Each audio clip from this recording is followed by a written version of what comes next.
combustíveis sofrem aumentos na refinaria.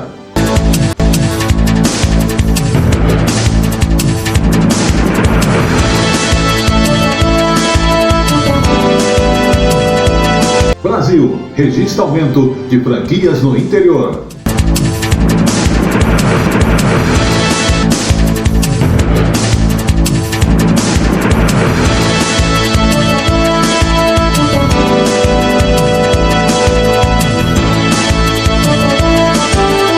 Invasão de hackers deixa a Biblioteca Nacional fora do ar.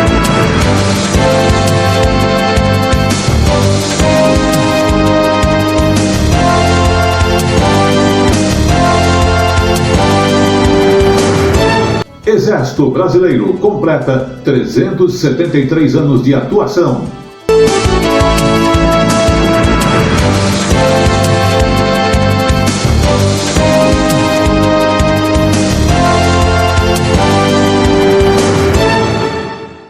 Escolas públicas já podem aderir ao programa Brasil na Escola.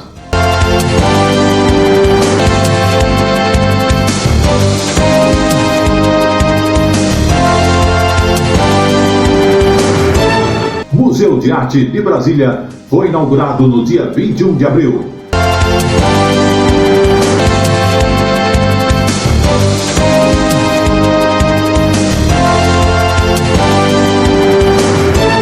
Essas e outras informações em 1 minuto para você.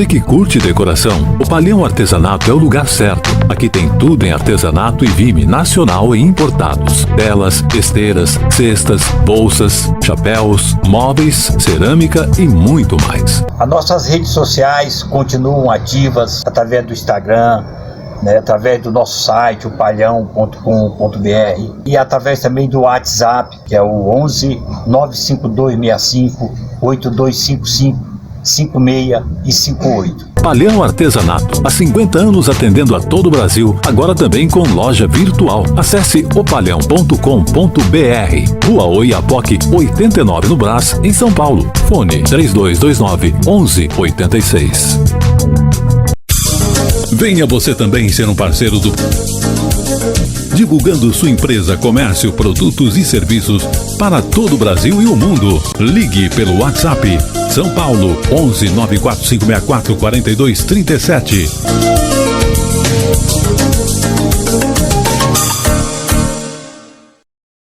Atenção ao top de 5 segundos.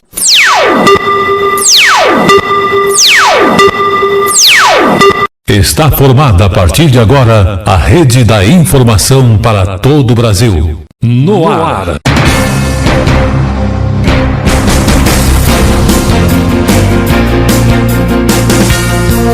Tele Brasil Notícias. Estamos iniciando nesta semana o Tele Brasil Notícias, sempre com as informações na medida certa, agradecendo desde já a sua audiência e a participação em acompanhar o nosso telejornalismo. Começamos então sempre cumprimentando aqueles que são os nossos parceiros, como o Palhão Artesanato. Você viu aí as informações de O Palhão, que está atendendo você ali na rua Oiapoque, número 89 no Brás, tendo matéria-prima como telas e outros produtos também que são essencial como matéria-prima na área de artesanato natural. Para você que quer aí decorar, ou quer aquele cash bowl, quer aquele baú, quer aquele produto em vime, você encontra lá também. É O Palhão Artesanato, como eu disse, atende você também da seguinte forma, através do seguinte e-mail, opalhão@terra.com.br.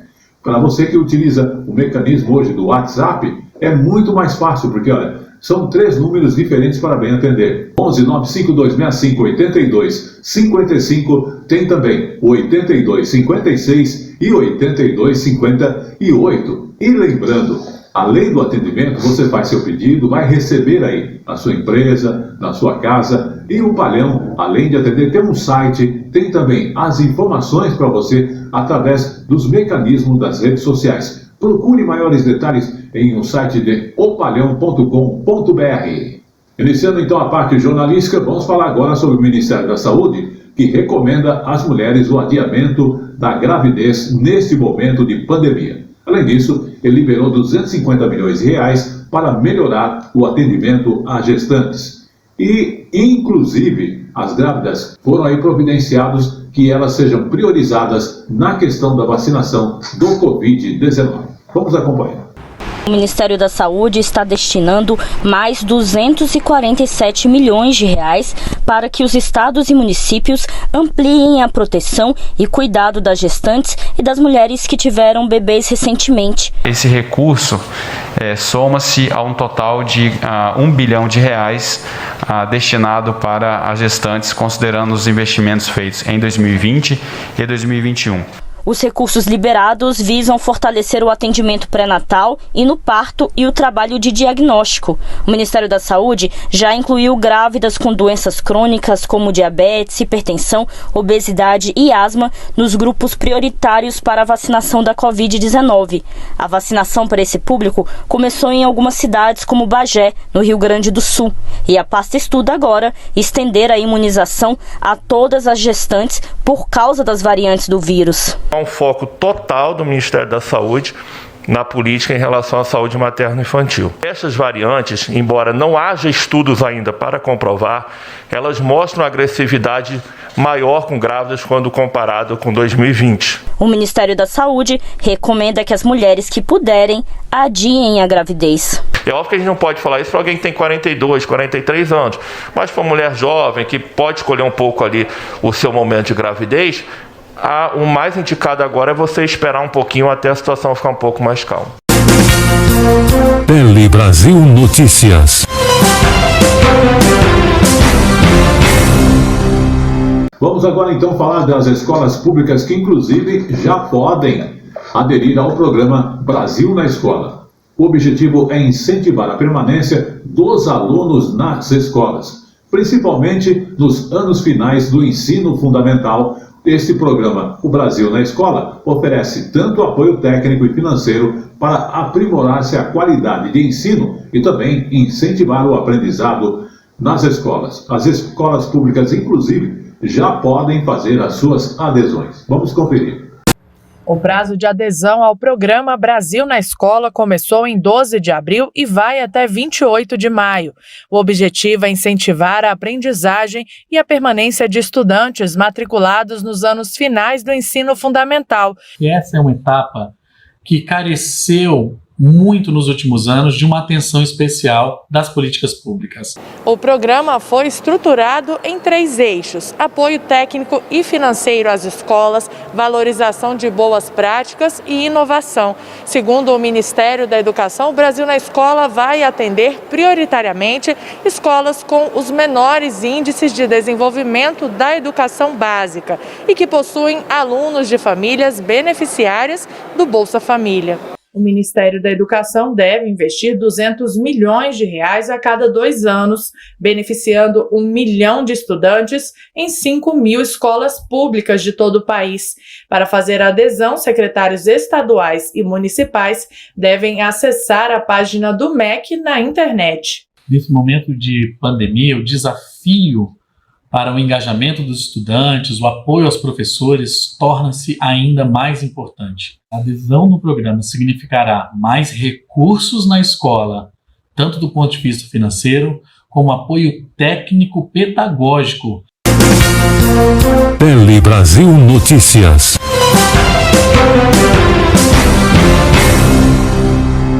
Vamos falar agora então de combustíveis que sofrem novo reajuste nas refinarias.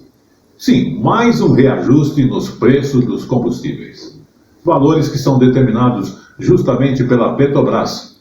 E o litro da gasolina subiu 5 centavos e é vendido agora, nesse momento, a R$ 2,64.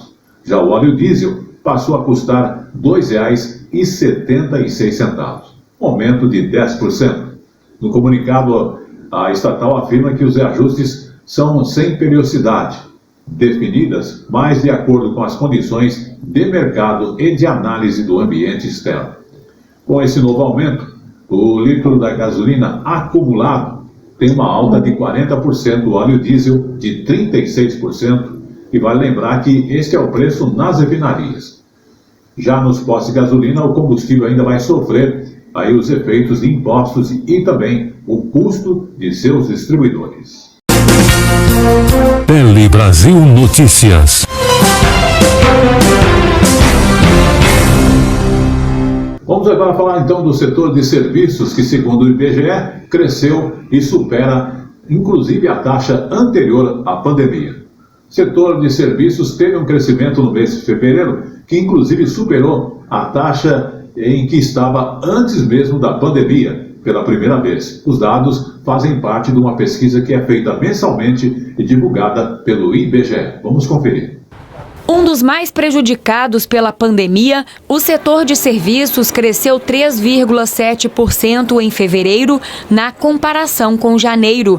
Já são 9 meses consecutivos de taxas positivas, acumulando crescimento de 24%. Segundo o IBGE, o bom resultado foi observado nas 5 atividades investigadas, com destaque para os serviços prestados à família, que tiveram a maior alta do período, de 8,8%. Fazem parte desse segmento hotéis, bares e restaurantes. Outra contribuição positiva veio de transportes, serviços auxiliares aos transportes e correio. Dentro desse grupo, vem ganhando espaço as empresas que prestam serviço de logística, com a entrega de produtos comprados pela internet. Esse resultado reflete um novo comportamento do mercado. É o que comprova esta empresa do setor. Ano passado, dobramos de volume 2020 contra 2019. E nesse primeiro trimestre de 2021, estamos crescendo 70%. Na comparação com fevereiro de 2020, o setor teve queda de 2%. No acumulado dos últimos 12 meses, o índice também está no negativo, recuando 8,6%. Para este economista, a retomada vai depender da cobertura vacinal contra o coronavírus. Quanto menor for o risco de contaminação, quanto menor for esse risco relacionado à pandemia, melhor deve reagir, tá? O setor de serviços, que é o setor que realmente é o mais afetado, porque ele tem muitos segmentos que geram aglomeração natural. Tele Brasil Notícias.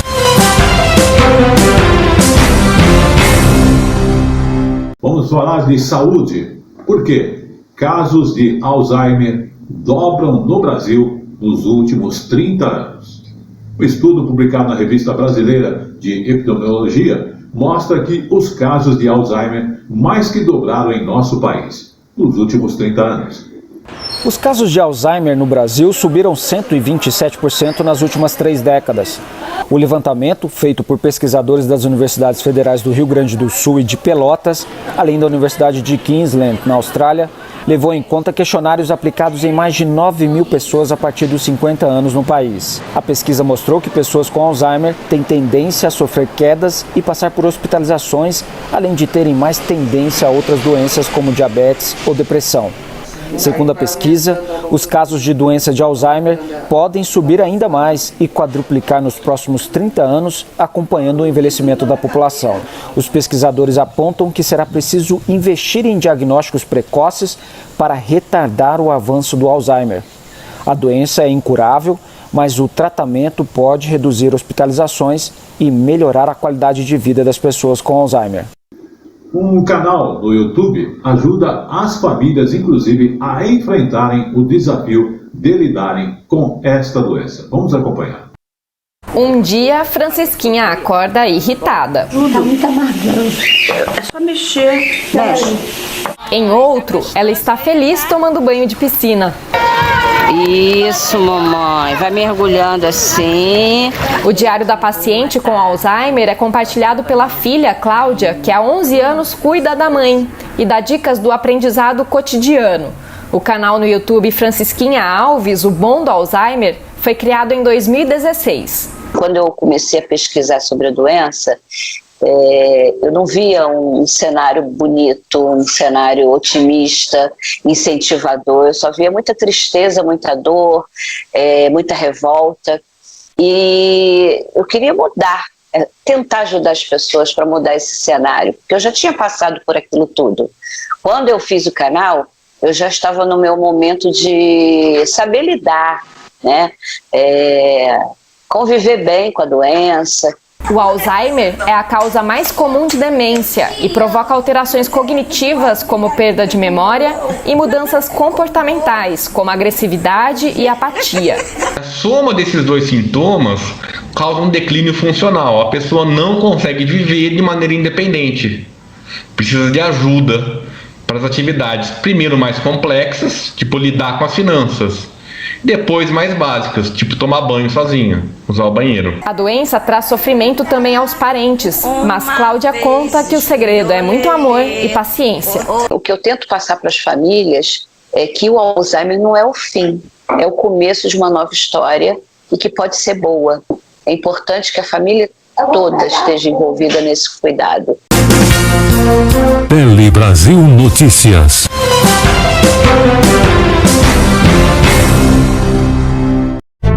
Você que curte decoração, o Palhão Artesanato é o lugar certo. Aqui tem tudo em artesanato e vime nacional e importados. Telas, esteiras, cestas, bolsas, chapéus, móveis, cerâmica e muito mais. As nossas redes sociais continuam ativas através do Instagram, através do nosso site, o palhão.com.br, e através também do WhatsApp, que é o 11 95265 8255 56 e 58. Palhão Artesanato, há 50 anos atendendo a todo o Brasil, agora também com loja virtual. Acesse opalhão.com.br. Rua Oiapoque, 89 no Brás, em São Paulo. Fone 3229-1186. Tele Brasil Notícias. Muito bem, você viu aí as informações de O Palhão Artesanato. Lembrando que lá você encontra a matéria-prima, aquela tela que você está buscando aí em poliéster, cores com variedades. Você vai ligar lá, vai conversar com ele, vai fazer seu pedido ou vai pessoalmente. Eles estão localizados ali na rua Oiapoque, número 89, ali no Brás, próximo ao Largo da Concórdia. Lembrando que além da matéria-prima, ele trabalha com artesanato natural. Você encontra cachepô, leques, lustres, tudo isso você encontra em O Palhão Artesanato. Para facilitar até, você pode fazer o seu pedido por e-mail também, que é opalhão@terra.com.br. Ou ainda mais, você que quer utilizar o WhatsApp, 11 95265 8256, temos 55, temos 58 também, tudo para facilitar o atendimento e você também entrar em contato, explicar o que você está buscando e ele justamente já vai separar e enviar a você. O Palhão Artesanato. São mais de 56 anos, como eu disse, na rua Oiapoque, número 89, no Brás, com tradição e garantia de qualidade. Vamos passar agora à informação jornalística, falando sobre a invasão de hackers que deixa o site da Biblioteca Nacional fora do ar. Exatamente. Lembrando que a Biblioteca Nacional é uma das 10 maiores do mundo e, inclusive, foi prejudicada por isso. O site e o acervo digital, que no ano passado tiveram um número recorde de acessos. Vamos acompanhar essas informações.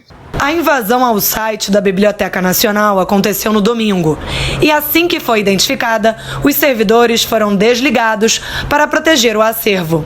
Segundo nota divulgada, nenhum arquivo foi perdido e o religamento só vai acontecer quando o site estiver em total segurança. São mais de 2 milhões de documentos fora do alcance da população, já que a Biblioteca Nacional, a maior da América Latina, está de portas fechadas por causa da pandemia. O meio digital vinha sendo a única forma de acesso ao acervo. No ano passado, nós tivemos 101 milhões de acessos, né? E neste ano já tivemos 26 milhões de acessos. Esses números são realmente recordes da instituição e mostram que que a Biblioteca Nacional está entregando para o seu público cada vez mais cultura e dados dos nossos acervos. A falta de acesso impacta diretamente o trabalho de pesquisadores como Daniel, que mora na Itália e investiga filmes italianos rodados no Brasil. A gente já está numa pandemia, que o acesso aos lugares já está complicado, então muita coisa a gente tem que fazer online. E agora com a biblioteca fora do ar, bem, está atrasando muito meu trabalho. Tele Brasil Notícias. Vamos agora falar do interior, porque Brasil registra aumento de abertura de franquias justamente no interior. Cidades do interior do país estão ganhando espaço no mercado de franquias. Esse tipo de negócio cresceu mais nesses municípios do interior, mesmo agora durante a pandemia. Vamos conferir. Esta clínica de estética faz parte de uma rede de franquia. Em todo o país, são 81 unidades em funcionamento e 130 para serem inauguradas. 75% de todas elas estão ou estarão no interior. Sérgio abriu uma franquia em Montes Claros, Minas Gerais. Ele diz que escolheu o interior pela menor concorrência e demanda alta. Você chega com muita novidade e isso é o ponto, acho que é um dos pontos principais de olhar a franquia para a cidade do interior, que as pessoas querem isso, elas querem receber esse produto, esse serviço. Em busca de novas oportunidades, os mais variados segmentos de franquias têm avançado para cidades menores. De acordo com a Associação Brasileira do Setor, entre os 30 municípios com maior crescimento em franquias, quase 40% não são capitais. Você tem hoje grandes custos nos centros urbanos, especialmente de aluguel. A batalha com os shoppings tem sido muito grande. Existe esse movimento, essa migração de pessoas de grandes centros para cidades menores, o que aumenta também a demanda. Esta franquia é especializada na venda de piscinas e na prestação de serviços de limpeza.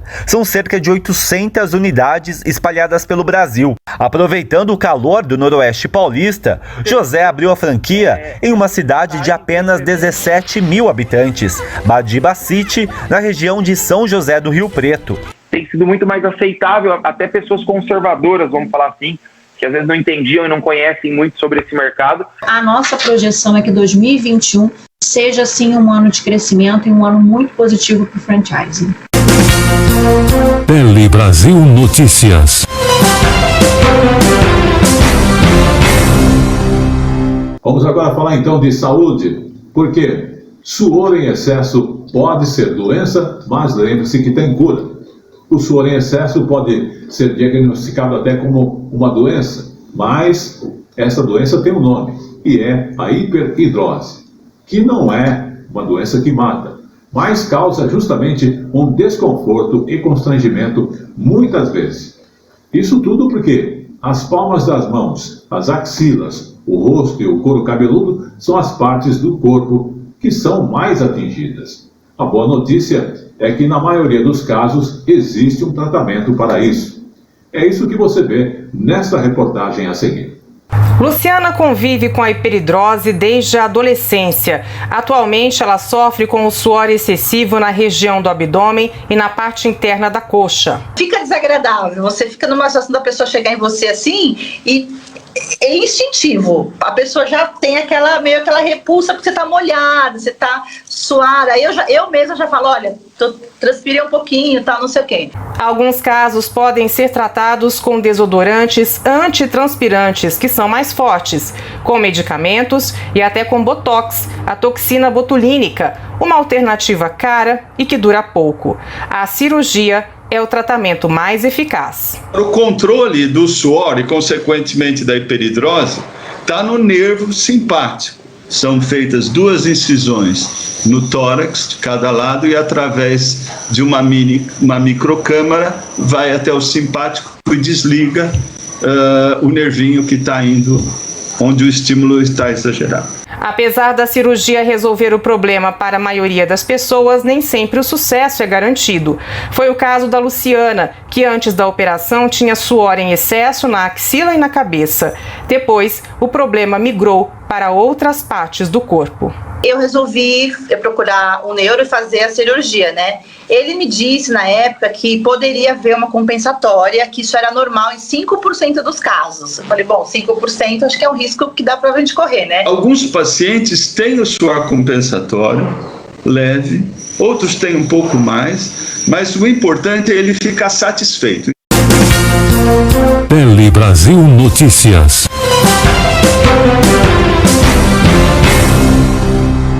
Você utiliza o transporte público? Aqui em São Paulo, o monitor mostra que mais de 5 milhões de usuários utilizam os ônibus. No transporte coletivo, em média, são 5 milhões e 300 mil passageiros que utilizam os ônibus públicos da cidade de São Paulo. Em cada dia útil de fevereiro deste ano, foi isso que aconteceu. Tele Brasil Notícias.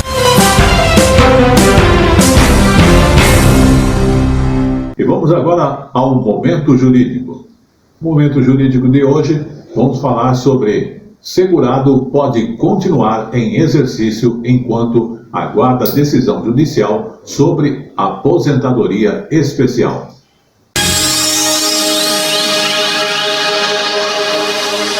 A segunda turma do Superior Tribunal de Justiça reconheceu o direito à aposentadoria especial de um guarda municipal que permaneceu em atividade enquanto aguardava a decisão judicial referente à concessão do seu benefício.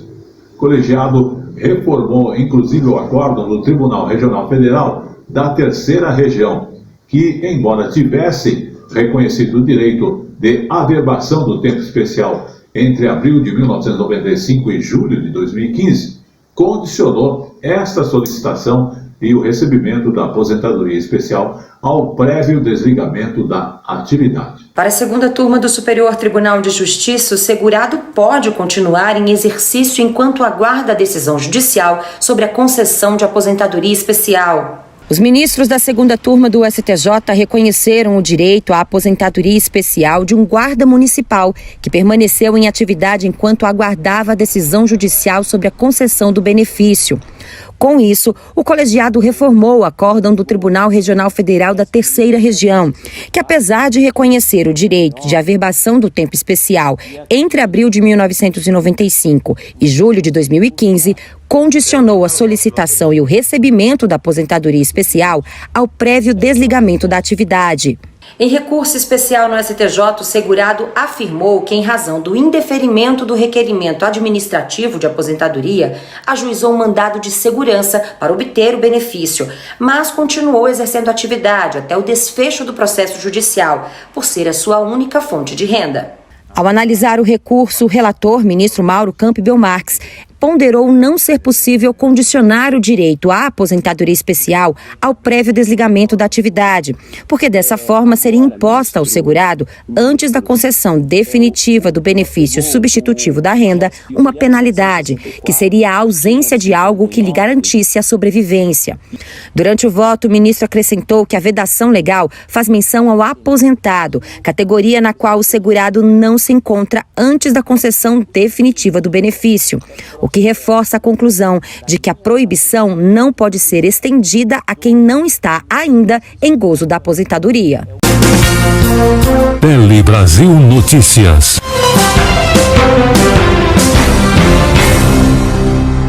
Vamos agora falar então do Senado, porque foi aprovado o texto principal do projeto que permite jornalistas se tornarem microempreendedores individual. Exatamente. São 3 destaques que propõem mudanças ao texto já aprovado que serão votados em uma outra sessão do Senado. O relator da PL 30/2021, o senador Carlos Viana, inclusive afirmou que a mudança é necessária, já que muitos profissionais atuam como freelancer. Porém, senadores manifestaram uma preocupação, pois acreditam que pode haver a precarização da profissão. Vamos acompanhar. A A proposta tem o objetivo de formalizar profissionais da imprensa que ganham até R$ 81 mil por ano. Pelo projeto, esses jornalistas poderão optar pelo Simples Nacional, sistema em que o pagamento de tributos e contribuições é unificado e feito mensalmente com valores fixos. Para o relator da proposta, o senador e jornalista Carlos Viana, a medida permite a redução da carga tributária para os profissionais. A grande maioria tem uma condição salarial bem menor do que os mais famosos, do que aqueles que têm grande relevância também no jornalismo, mas, em sua maioria, os profissionais de imprensa, eles trabalham muito e ganham dentro daquele que o piso estabelecido pela categoria é dado em todo o país. Eu também sou jornalista e sei o que é que isso significa para a vida do jornalista. Nós temos os grandes jornalistas que ganham muito bem, mas nós temos aqueles que estão padecendo muito agora nesse período de pandemia. Apesar de serem favoráveis à proposta, senadores alertaram para o risco de a atividade ser precarizada. Isso tudo começou, evidentemente, com uma decisão do STF que não exige mais o diploma ou qualquer tipo de certificado para a atividade jornalística. Isso faz com que a atividade praticamente passe a ser um ato declaratório hoje em dia. Tem muitas coisas boas nisso, mas tem muitas coisas ruins também, como os próprios jornalistas diplomados sabem perfeitamente. Uma delas é a precarização. Espero que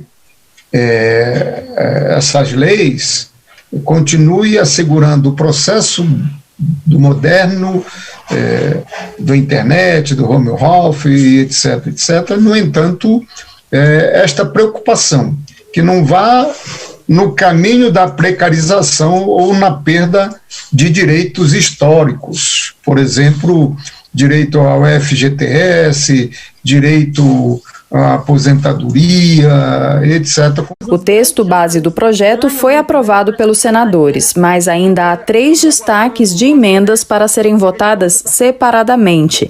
Elas adicionam à proposta outras categorias, como os publicitários. O presidente do Senado, Rodrigo Pacheco, propôs que esses trechos sejam analisados depois de um acordo entre os líderes. Nós retiramos o item de pauta, remanescem os destaques, que depois da negociação feita com o relator, podem ser mantidos para votação oportuna ou, se retirado, já vai para a Câmara dos Deputados com a aprovação do texto base do senador Carlos Viana. Tele Brasil Notícias.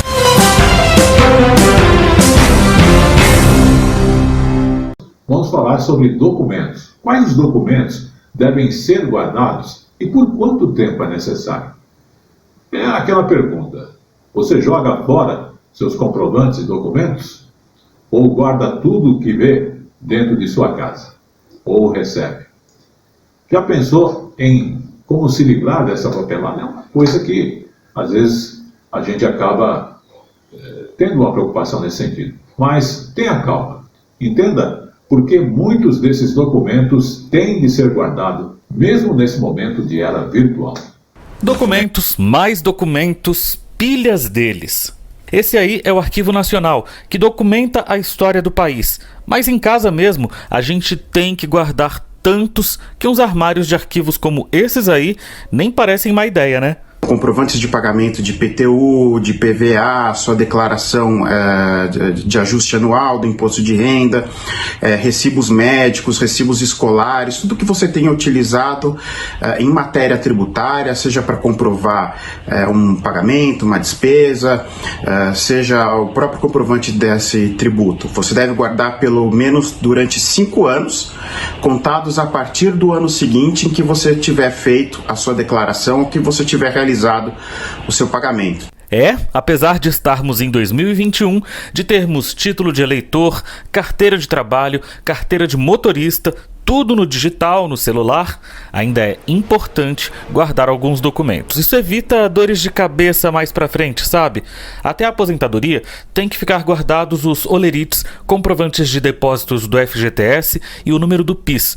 Documentos que comprovem consumo devem ser guardados por pelo menos 1 mês, ou até o prazo da garantia do produto. Contratos estão nesse grupo, e as notas fiscais precisam ser guardadas por toda a vida útil do bem. E mesmo que só existam em meio digital, os documentos têm que ser guardados. É muito importante você guardar uma cópia desse documento em meio digital numa mídia que seja segura e numa mídia que fique sob seu controle. Tele Brasil Notícias.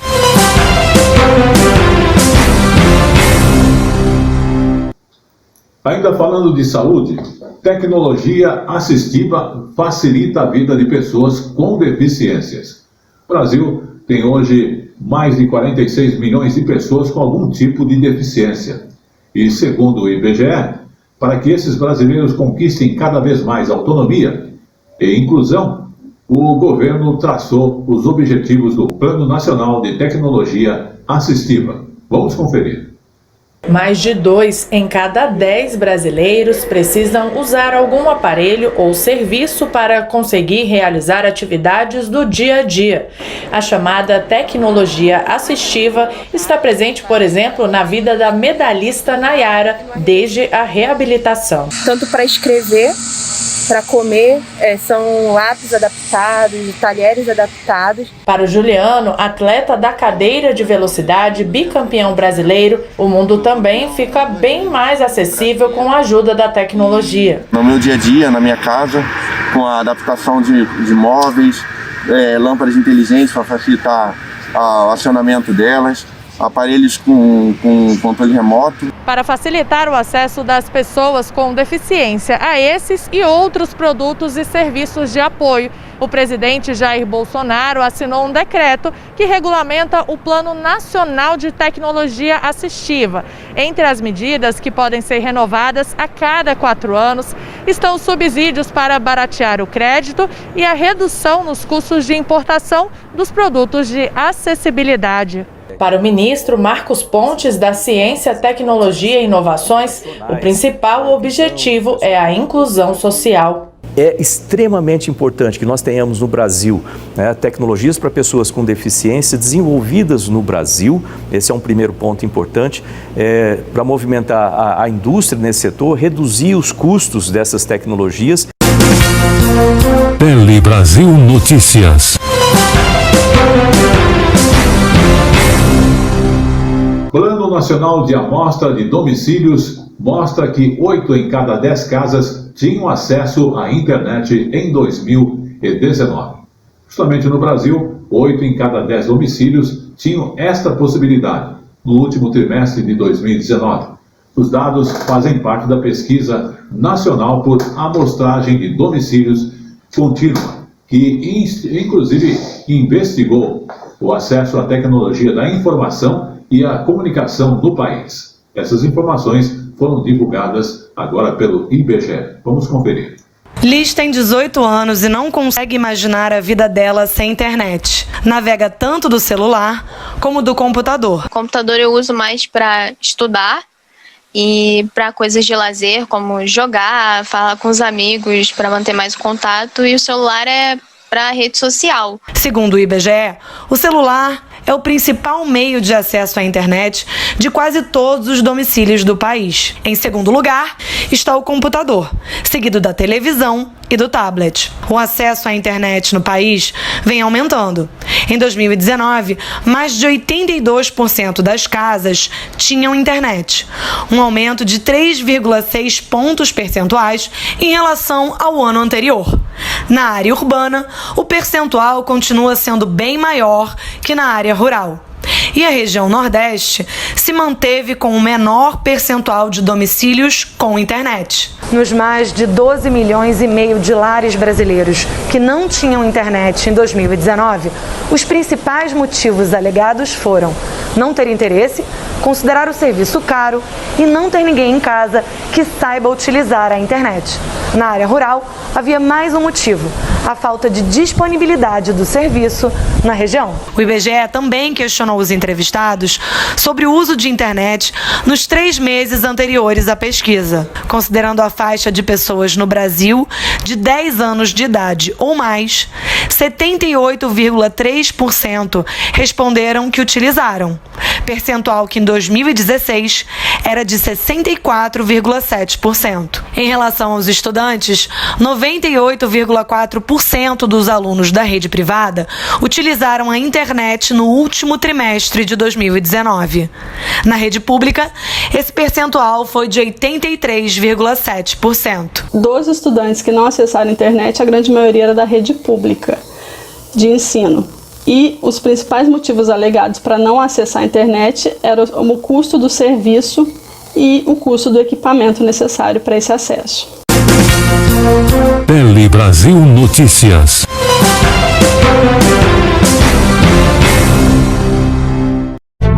Você que curte decoração, o Palhão Artesanato é o lugar certo. Aqui tem tudo em artesanato e vime nacional e importados. Telas, esteiras, cestas, bolsas, chapéus, móveis, cerâmica e muito mais. As nossas redes sociais continuam ativas através do Instagram, através do nosso site, o palhão.com.br, e através também do WhatsApp, que é o 11 95265 8255 56 e 58. Palhão Artesanato, há 50 anos atendendo a todo o Brasil, agora também com loja virtual. Acesse opalhão.com.br. Rua Oiapoque, 89 no Brás, em São Paulo. Fone 3229 1186. Tele Brasil Notícias.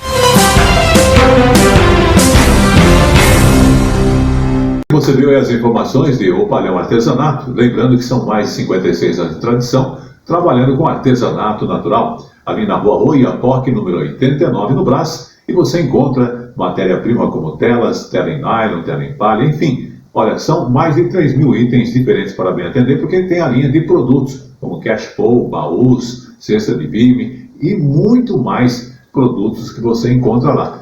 Quer ter mais detalhes? Consulte o site opalhão.com.br ou mesmo mande seu e-mail para fazer as suas compras também, que é opalhão@terra.com.br, ou tenha um contato direto através do WhatsApp, que é 11 95265 8256, tem o 55 e tem o 58. Lembrando que ele vai aí, você fazendo o seu pedido, enviar até você aquela matéria-prima, aquele produto que você necessita, ou você pode visitar a loja ali no Brás, na rua Oiapoque, número 89, O Palhão Artesanato. Vamos então agora falar da notícia seguinte, que fala a respeito do Ministério do Exército, porque o Exército Brasileiro completou 373 anos de atuação. Exatamente. E isso aconteceu nesta última segunda-feira, onde foi comemorado, então, o Dia do Exército, que, como dissemos, completou 373 anos em sua atuação. Entre as várias formas de atuação, a força está no combate, por exemplo, agora, à pandemia. O presidente Jair Bolsonaro participou, inclusive, do evento e destacou a importância das Forças Armadas para o Brasil. E na sequência também você vai conferir de perto o novo comandante militar do Sudoeste. Também o presidente Bolsonaro esteve aqui em São Paulo exclusivamente para a posse deste novo comandante militar do Sudoeste. A cerimônia de comemoração da data que marca 373 anos do Exército Brasileiro contou com a presença do presidente da República, Jair Bolsonaro. A nossa democracia e a nossa liberdade não têm preço. Os deveres são constitucionais, mas nós jogamos e sempre jogaremos dentro das 4 linhas da nossa Constituição. Essa é a certeza, essa é a tranquilidade que o nosso povo pode ter com o nosso Exército Brasileiro. O Dia do Exército é comemorado em 19 de abril, referência à Batalha dos Guararapes, confronto armado contra a ameaça holandesa. Hoje, as Forças Armadas atuam no país como principal entidade de proteção do território e da nação brasileira. Durante o evento, autoridades receberam a Medalha de Ordem do Mérito Militar e a Medalha do Exército Brasileiro, insígnias do mais alto reconhecimento honroso da instituição.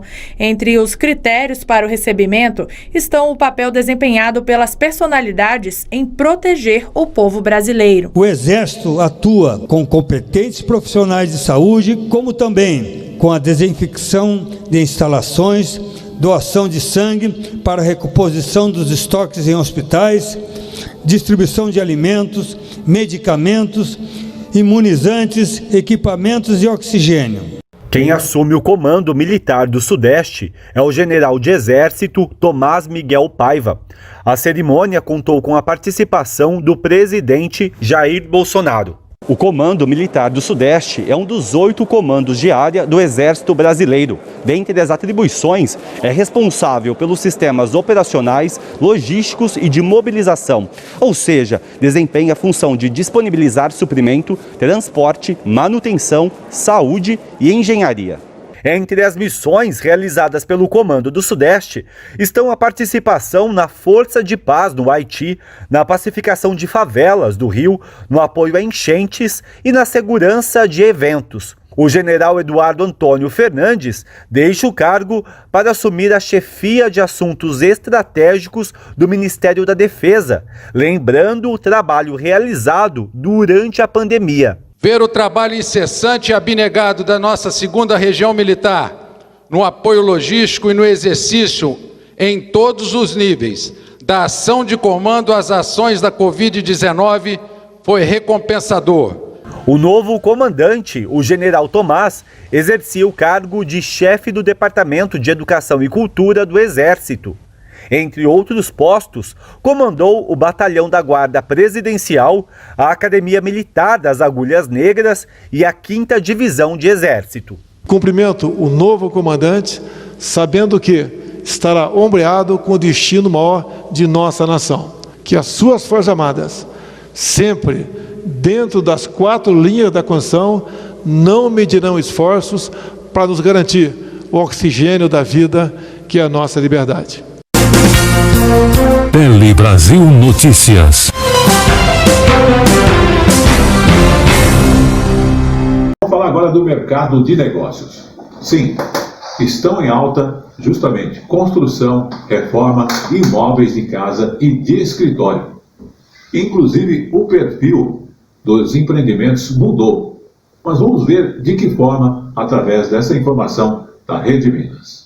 A produção está a todo vapor nessa fábrica de telas em Betim. A demanda aumentou 40% no ano passado e o faturamento cresceu mais de 70%. Tanto que eles tiveram dificuldade de atender a todos os clientes por falta de aço no mercado. O gerente explica que muita gente usa as telas para fazer reformas em áreas rurais, que se tornaram um refúgio nessa pandemia. O boom é motivo de comemoração para a empresa, que é ligada a uma entidade filantrópica. Todo o dinheiro vai para as obras sociais. Nós sentimos uma queda no início da pandemia e, posteriormente, nós vimos necessidade de implementar estratégias de venda, estratégias comerciais e de comunicação, divulgação do nosso produto, para alavancar as vendas. Na loja de material de construção, a remessa de tubos de PVC chegou em boa hora para atender a demanda crescente ao longo da pandemia. Todo tipo de material para reforma está tendo boa saída, garantindo 5% de aumento nos lucros do ano passado. O gerente comercial está no ramo há mais de 30 anos e diz que nunca viu um mercado tão aquecido. A gente atribui ao auxílio emergencial, que ajudou bastante, a quantidade de alta de preço de material, porque os clientes estavam cada vez mais preocupados com o aumento, então queria comprar antecipado para não ter aumento. Com mais tempo em casa, uma demanda vai puxando a outra. Depois de reformar o imóvel, é preciso garantir o ambiente adequado para o home office. Afinal de contas, ninguém quer ficar com dor nas costas. E um ambiente organizado, bem ergonômico como esse, faz toda a diferença. Que o diga Cleide, que sentiu um bom momento e investiu no negócio dedicado exclusivamente aos escritórios.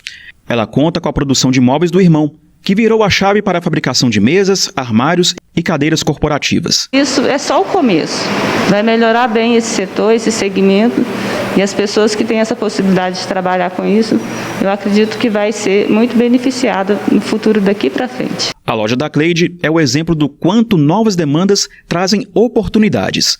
No ano passado, a abertura de empresas passou de 3 milhões no país, um recorde de acordo com o Sebrae.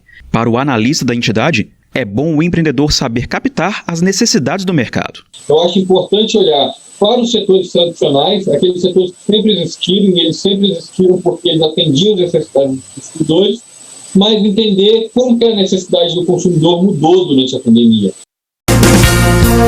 Tele Brasil Notícias. E vamos ao nosso momento jurídico.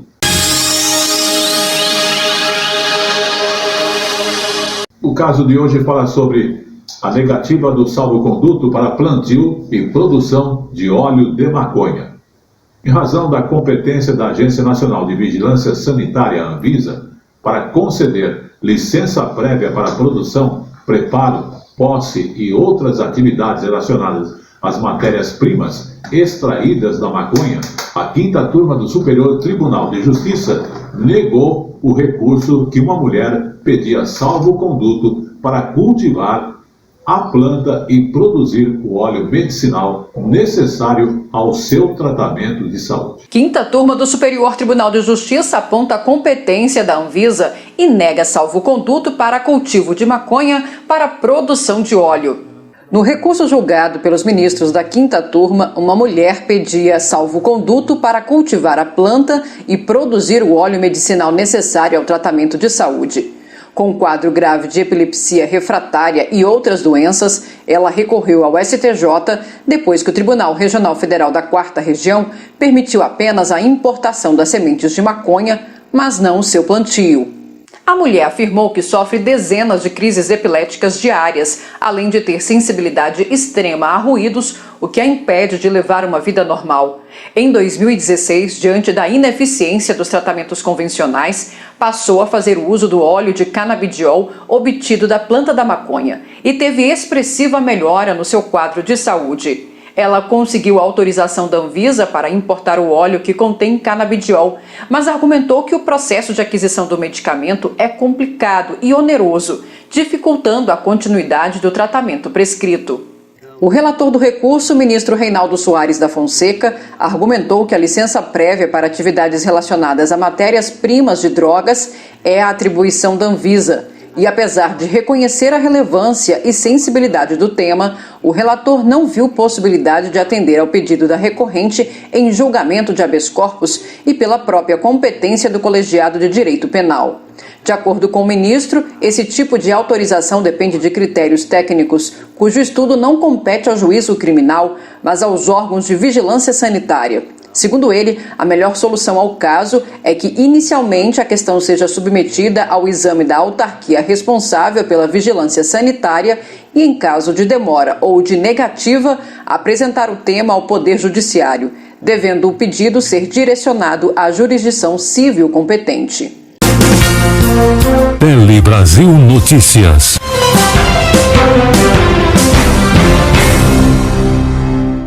Vamos agora falar de um assunto que envolve a guarda dos filhos. Por quê? Uma mãe conseguiu a guarda do filho após agressões da madrasta. Isso mesmo. O caso do menino Henry Borel acende um alerta para um problema que muitas vezes está mais perto do que nós imaginamos. Casos de agressões contra crianças por gente da própria família são atendidos diariamente pela polícia e pelo Conselho Tutelar. Vamos conferir. Esse menino tem apenas 7 anos e uma história que serve de alerta. Depois da separação dos pais, ele ficou sob a guarda do pai da madrasta na cidade de São Carlos. No entanto, algumas atitudes do menino começaram a causar estranheza na mãe, que visitava o garoto com frequência. Até que no feriado da Páscoa, o menino chegou na casa dela com manchas roxas no rosto e pescoço. Aí ele contou que a madrasta deu um murro no rosto dele, bateu de cinta nele. Depois dos relatos, ela trouxe o menino nesta unidade de pronto atendimento. Exames foram feitos e ficou comprovado que houve agressão. A orientação dada pelos profissionais da UPA Família foi buscar ajuda para evitar que a criança voltasse à casa do pai. A mãe, então, foi à delegacia e registrou um boletim de ocorrência. No dia seguinte, o pai voltou para buscar o menino, Houve uma discussão e a polícia precisou ser chamada. O Conselho Tutelar foi acionado. Com a suspeita de maus tratos, a guarda do garoto mudou de mãos. Que nesses casos o Conselho Tutelar ele aplica as medidas de proteção necessárias. Se a criança ela reside com o suposto agressor, agressora ou com o suposto abusador, essa criança ela permanece geralmente com algum outro familiar. Não é adequado, na verdade, que ela permaneça com quem possa ter agredido essa criança. Casos como esse não são raros, por isso é importante prestar atenção em sinais e ouvir a criança. Ou ela muda o comportamento ou ela conta o que pode estar acontecendo. E o importante é dar crédito e voz a essa criança. Tele Brasil Notícias. Vamos agora falar de datas comemorativas, porque no dia 18 de abril nós tivemos o Dia Nacional do Livro Infantil. É uma data em que os brasileiros estão acostumados a celebrar o Dia Nacional do Livro Infantil. E ela justamente é comemorada no dia em que nasceu o escritor Monteiro Lobato, que é considerado por muitos como o pai da literatura infantil em nosso país. É na infância que se formam esses novos leitores. Vamos conferir. Luan gosta de livros desde que aprendeu a ler. Eu me imagino no lugar do personagem. Ele conta as aventuras que ele passou da vida dele, e é bem legal. O gosto pela leitura foi incentivado pela mãe, que costuma ler junto com Luan, um hábito que se tornou mais frequente durante a pandemia. Aí eu acho interessante porque a gente interage, eu leio interpretando e ele também, então fica uma coisa divertida assim, né? Não só a leitura, mas o contato, o ficar junto. As crianças entre 5 e 10 anos são as que mais leem por prazer, é o que revelou a pesquisa Retratos da Leitura no Brasil. É nessa faixa etária que se encontram também os que mais leem todos os dias, quase todos os dias, ou pelo menos uma vez por semana. Já na resposta de quem é o principal influenciador, aparecem o professor e a mãe. Às vezes o livro está dentro da sala de aula, né? E o vínculo é fundamental, porque a mediação, ela se estabelece nesse vínculo. O fato da gente ter, né, no Fundamental 1 e nessa faixa etária, um aumento no número de leitores, eu acho que mostra como essas práticas mediadas e com vínculo, elas são bem-sucedidas. É na infância que surgem as perguntas sobre o mundo. Foi um desses questionamentos feito pela filha do escritor Léo Cunha, que deu origem ao último livro dele, Infinitos. Léo afirma que um dos papéis do escritor é o de conquistar novos leitores. Explorar o que há de bonito na linguagem, a arte da palavra, tudo isso vai valorizar a literatura e tornar essas pessoas, né, mais interessadas, melhores leitores, né? O país inteiro deveria lutar e se empenhar para ter mais leitores mais atentos, leitores mais críticos, que vão, né, no futuro ser cidadãos melhores. Tele Brasil Notícias.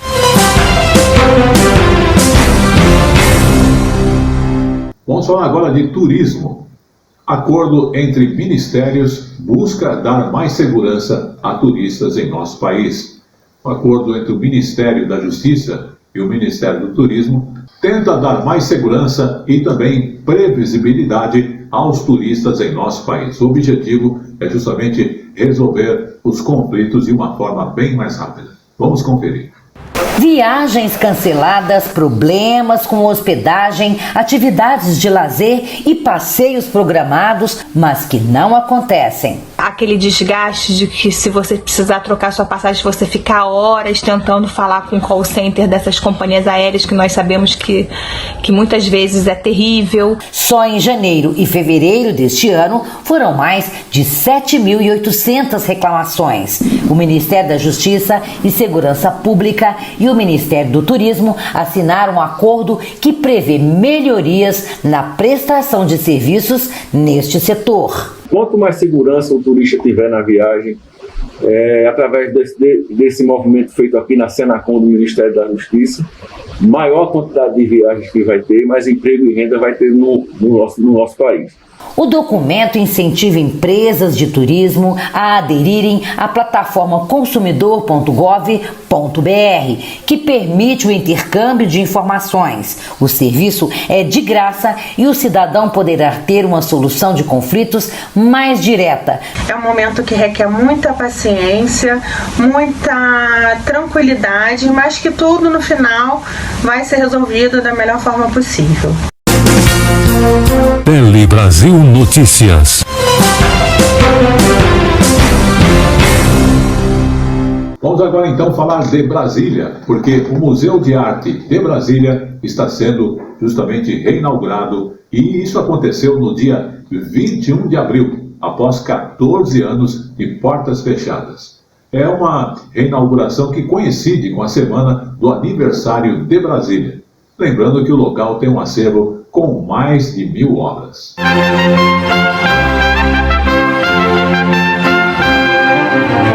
Ele está de volta, o MAB, o Museu de Arte de Brasília, que ficou 14 anos fechado, esquecido. O pessoal aí trabalha para recompor o acervo do museu que esteve guardado esse tempo todo. As esculturas externas são uma amostra disso, e para vê-las é simples como ir daqui até ali, já que ficam do lado de fora. Como é bom ver o museu assim, né? Inaugurado em 1961 e com 1.300 peças, a reabertura vai ser a chance de o brasiliense conhecer um pouco mais da própria arte. Resgatar a memória de Brasília, porque os próprios brasilienses não conhecem a história da arte daqui, os artistas que passaram por aqui, os que estão produzindo agora. E com essas esculturas e com o acervo do museu, o trabalho do museu, a gente vai contar essa história e vai resgatar esse legado. Além da arte brasiliense, o museu tem obras de nomes como Tarsila do Amaral. Esse acervo vai sendo recomposto aos poucos. Um dos problemas que o local tinha era a climatização. Ao receber muito sol e sem sistema adequado, acabava colocando as obras em risco. Isso agora está resolvido. E em relação às datas, o museu vai ser um presente de 61 anos para Brasília. Se Brasília é uma obra de arte, aqui é onde a arte de Brasília se encontra. Tele Brasil Notícias. Estamos começando o nosso quadro Polícia em Ação. A polícia agindo em benefício da população. Polícia em Ação. E começamos então com o primeiro destaque do Polícia em Ação de hoje, falando da Polícia Federal, que faz operações contra fraudes em contas de beneficiário do auxílio emergencial. E vamos ao histórico. Uma organização criminosa especializada em fraudar contas de beneficiário do auxílio emergencial foi justamente alvo de 2 operações da Polícia Federal. Foram realizados justamente 16 mandados de busca e apreensão e 2 de prisão em diversas cidades do interior paulista e inclusive aqui na capital, São Paulo. Parte da quadrilha usava programas inclusive para invadir as contas dos beneficiários e realizar as transferências do dinheiro para eles próprios. As investigações comprovam o furto de mais de R$135 mil de pelo menos 225 famílias. Também foi identificado um criminoso que fraudou 160 auxílios emergenciais do ano passado, totalizando então um prejuízo de R$430 mil. Também foram realizados sequestros e bloqueios das contas desses acusados e lembrando que as penas por furto mediante fraude, estelionato e organização criminosas podem chegar a quase 30 anos de prisão. Polícia em Ação. E vamos agora ao caso seguinte do Polícia em Ação. Agora, alertando você, motorista que viaja pelas estradas. Se tem uma placa, pare para você atravessar a estrada de um lado ao outro. Pare, respeite. Tem uma câmera, justamente, 2 câmeras de segurança registraram esse acidente no estado do Paraná. Observe bem a atitude do motorista que está ali numa rodovia e vai passar de um lado para o outro. Então elas registraram, essas câmeras, os momentos deste grave acidente nessa estrada do Paraná, no município de Campo Largo, na região metropolitana de Curitiba.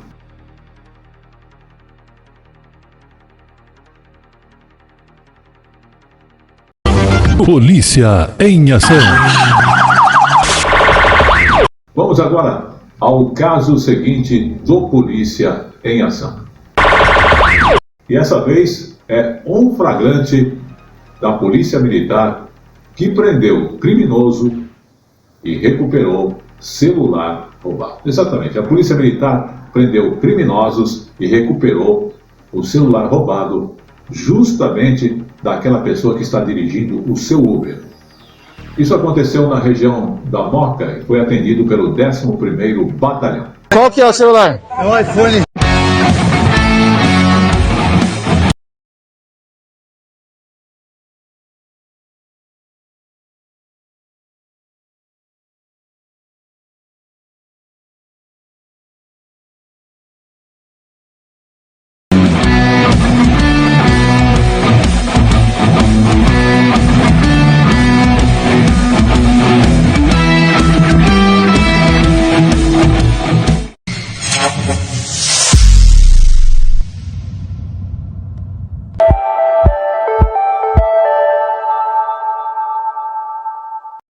Polícia em ação. Vamos agora ao nosso último caso do Polícia em Ação. Policiais militares prenderam mulher com notas falsas em Marília. Exatamente. Dinheiro está difícil, mas tem gente aí que está fabricando dinheiro em casa. Isso aconteceu na quarta-feira, dia 14. Policiais militares do 9º Batalhão de Polícia Militar do Interior estavam realizando o patrulhamento ostensivo pela Avenida Sampaio Vidal, onde iniciou o acompanhamento de um veículo em atitude suspeita sendo abordado na rua Alcides Carimã. Justamente na busca pessoal foi localizado um envelope contendo R$ 1.800 em notas de R$ 100 e R$ 400 em notas de R$ 50 e mais R$ 800 em nota de R$ 200. Totalizando, então, a quantia de R$ 3.000, todas sendo notas falsas. Por isso é importante orientar os empresários, você que tem comércio, né, a tomar cuidado quando recebe as notas em espécie, verificar realmente se são notas originais, né, utilizar aqueles mecanismos que são oferecidos. Ficando então registrado que, diante dos fatos, a ocorrência foi conduzida à Polícia Federal, onde a criminosa permanece à disposição da Justiça. Com informações, então, do hashtag Polícia Militar de São Paulo, também hashtag A Força Pública de São Paulo e do Departamento de Comunicação Social da Polícia Militar do Estado de São Paulo, vamos encerrando o nosso Tele Brasil Notícias e o nosso quadro Polícia em Ação de hoje. Polícia em Ação. Tele Brasil Notícias.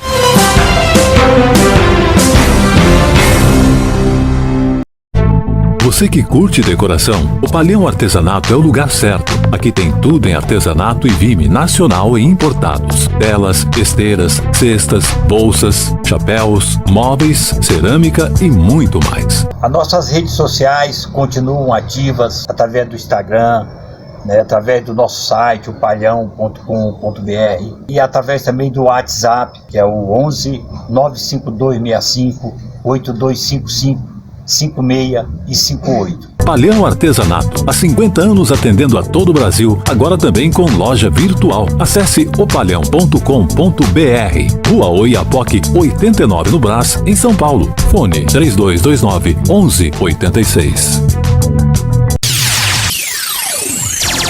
Tele Brasil no Esporte. No oferecimento de O Palhão Artesanato, onde você encontra artesanato natural, tanto em matéria-prima como em produtos, e faz o seu pedido através do e-mail opalhão@terra.com.br e mais ainda através também do WhatsApp 11 95265 8255. Tem o 56, o 58 e lembrando, são mais de 56 anos de tradição oferecendo o que há de melhor para você na rua Oiapoque, número 89, no Brás. Está no ar o Tele Brasil Esporte no Ar. Tele Brasil no Esporte. E no Tele Brasil Esporte no Ar começamos a falar sobre o que? Olimpíadas. Japão não descarta cancelamento das Olimpíadas por causa da pandemia. Notícias do mundo esportivo. Exatamente depois do anúncio que falta menos de 100 dias para o começo dos Jogos Olímpicos de Tóquio, o Japão não descarta a hipótese de cancelamento do evento por conta do aumento dos números de infecções por Covid-19. O secretário do Partido Liberal Democrata Japonês, Toshihiro Nikai, disse que se as Olimpíadas contribuírem para o aumento das infecções, elas não têm propósito e devem ser canceladas sem hesitação. Mas o representante do governo japonês também disse que espera que o evento seja um sucesso. Pesquisas realizadas nos últimos meses mostram que a população japonesa se opõe à realização dos Jogos no atual momento da pandemia. O país enfrenta uma quarta onda de infecções e a vacinação segue em ritmo lento.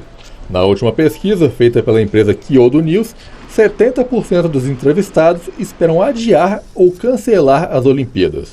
Profissionais de saúde alertaram para o risco ligado à realização dos Jogos, mas até o momento, o Comitê Olímpico Internacional descartou um possível cancelamento. A cerimônia de abertura está prevista para o dia 23 de julho.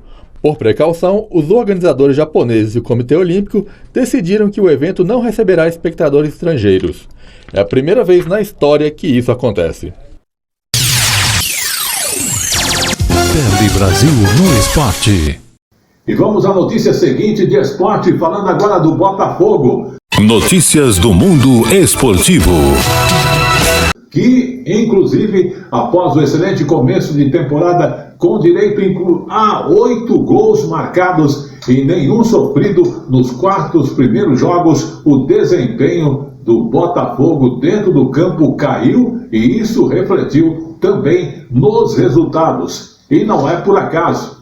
Em 4 dias, o Alvinegro foi eliminado do Campeonato Carioca da Copa do Brasil. No entanto, em meio a tantas notícias péssimas, uma boa surgiu. Como alento para dias melhores, o Botafogo finalmente tem uma semana cheia pela frente para poder trabalhar, se preparar para garantir a classificação para a Taça Rio.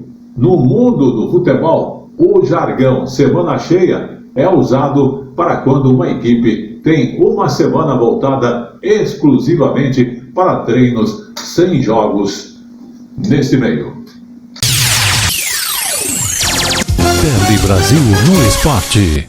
E vamos à notícia seguinte falando do Corinthians, porque Wagner Mancini está em risco no Corinthians. Notícias do mundo esportivo. A fase do Timão no Paulista não é nada boa e parte da Fiel, inclusive, já está com a paciência esgotada com o treinador. No entanto, Duílio garantiu a permanência do comandante. O presidente que participou do programa Arena SBT no dia 19 de abril, na última segunda-feira, não ficou em cima do muro. Ele disse que está diariamente acompanhando o trabalho e, por isso, ele acredita. Temos apenas uma derrota na temporada, com jogos a cada 2 dias e sem repetir o time. Uma boa temporada em números, mas não em desempenho. Precisamos de paciência, pontuou Duílio. O mandatário do Timão também citou o Renato, o ex-Grêmio, técnico que inclusive foi demitido na última semana e teve seu nome cogitado no Corinthians. Duílio descartou essa possibilidade e usou inclusive a pandemia como exemplo. Tele Brasil no Esporte. E vamos agora à última notícia de esporte, falando do Fortaleza, que ofereceu 350 mil de salário para fechar com Dedé. Notícias do mundo esportivo. A diretoria do Fortaleza segue atenta ao mercado de bola, de olho em oportunidades para reforçar o elenco treinado por Ederson Moreira. Mesmo depois de suprir a carência no sistema defensivo com a chegada do Marcelo Benevuto, o ex-Botafogo, o Leão do Pice, tem no radar mais uma alternativa para o setor. De acordo com informações do jornalista Jorge Nicola em seu canal no YouTube, o Fortaleza é um dos clubes interessados na contratação de Dedé. Atualmente, com 32 anos, o zagueiro que vem convivendo com uma série de lesões nos últimos anos e não entra em campo desde a final de temporada de 2019. Tele Brasil no Esporte. Com essa última informação, o Tele Brasil Esporte no ar vai ficando por aqui. Até lá! Tele Brasil Notícias.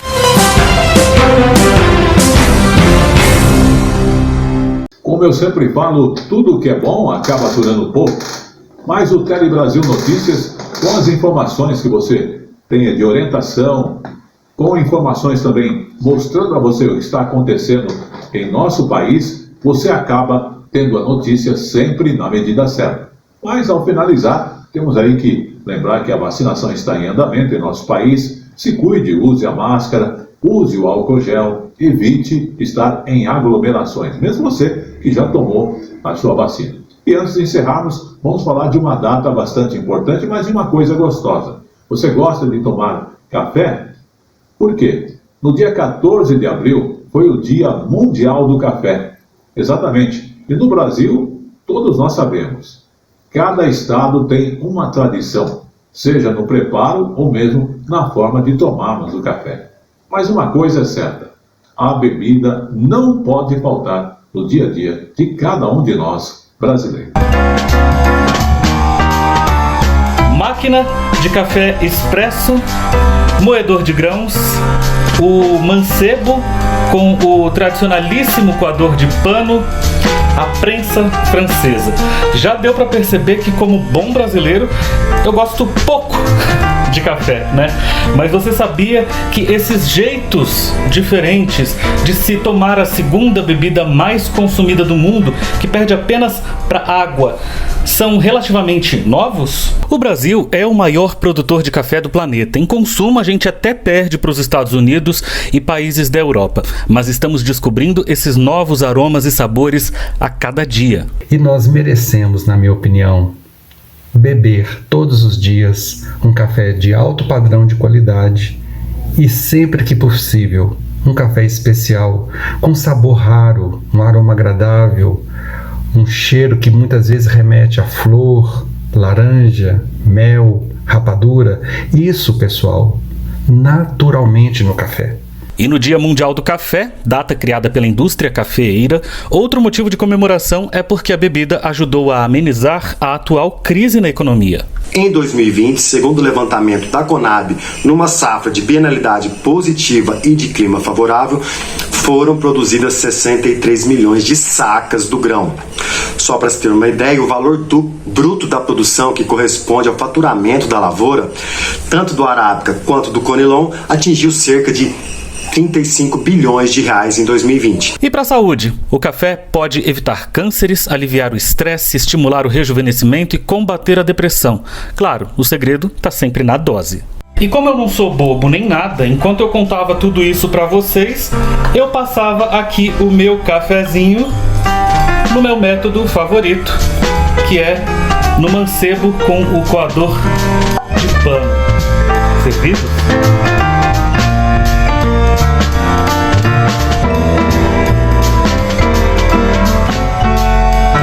Notícias. Com essa última informação, o Tele Brasil Notícias dessa semana vai ficando por aqui. Até lá.